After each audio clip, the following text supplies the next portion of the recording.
Hey, welcome back to Fat Mama Physics. In this video, we're going to continue with the Bohr's radius for the hydrogen atom and how we can use that to find how the total energies of these electron orbits show discrete values as well. So using this previous equation for our radius, we are going to substitute that in the total energy here that we showed 2 videos ago. So we're kind of starting to put things together. So let's just write this down on our question as reference. Okay, so based off of these 2 equations, I'm going to substitute R in here on the bottom of this total energy equation and rearranging that to give us this, hopefully. Okay, so we're going to take this ugly mess and we're going to start moving things around. For example, all of this stuff down here is going to be able to move to the top. Because if you're dividing by a fraction, it's like taking it and multiplying with reciprocal. Okay, so that's the same idea there. So if we move that onto the top, we're going to get this one with n squared and h squared remaining here on the bottom.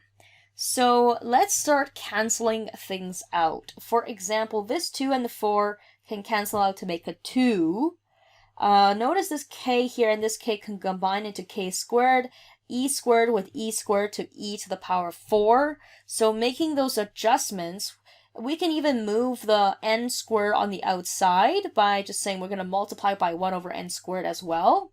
So this becomes negative, and then k here is squared. E is to the power 4. Pi squared remains. And the 2, instead of a 4, is now 2. I'm going to put a 2 in the front, so it looks like that. Very squishy.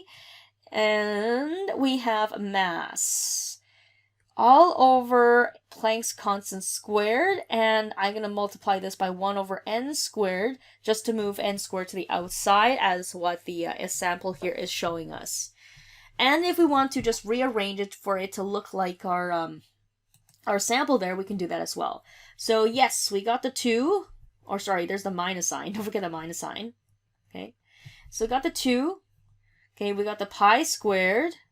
Okay, we got the k squared over here. We got the e to the power 4, and as well as the m. All over h squared times 1 over n to the power of 2. Okay, so there we go. That we are able to show that total energy. So now what we want to do is we want to simplify this total energy. So notice that in here, there's a whole bunch of constants. Just like how we calculated the Bohr radius, we can use this to calculate the the energy of specific energy levels as said by described by n. Okay, so we want to show how E is simplified to negative c over n squared.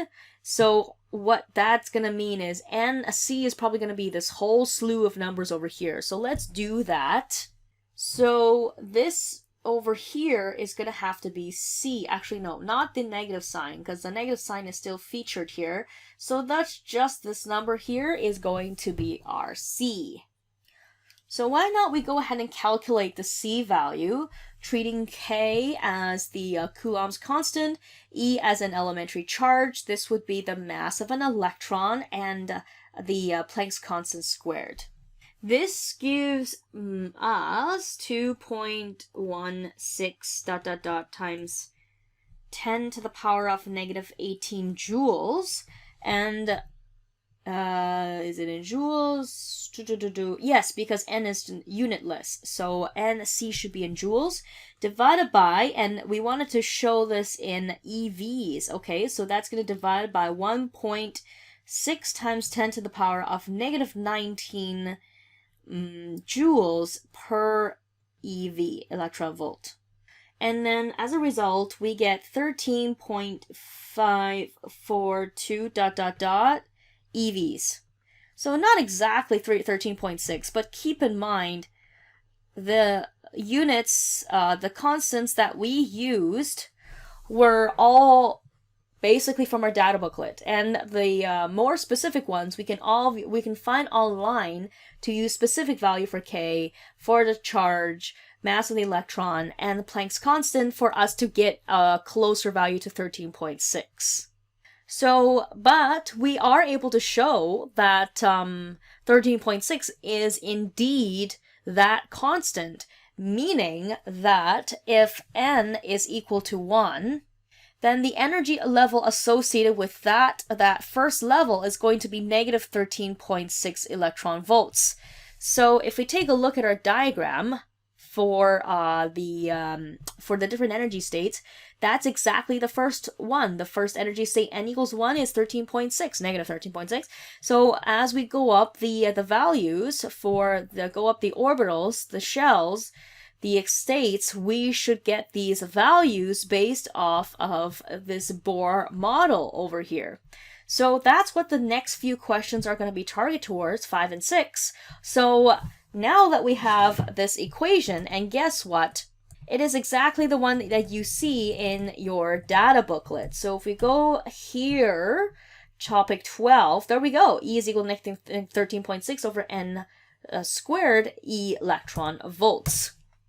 So there we go. That is Bohr's model. Stay tuned for the next video to show us some applications and some maybe extensions and how all that relates to the Planck's equation and maybe other associations.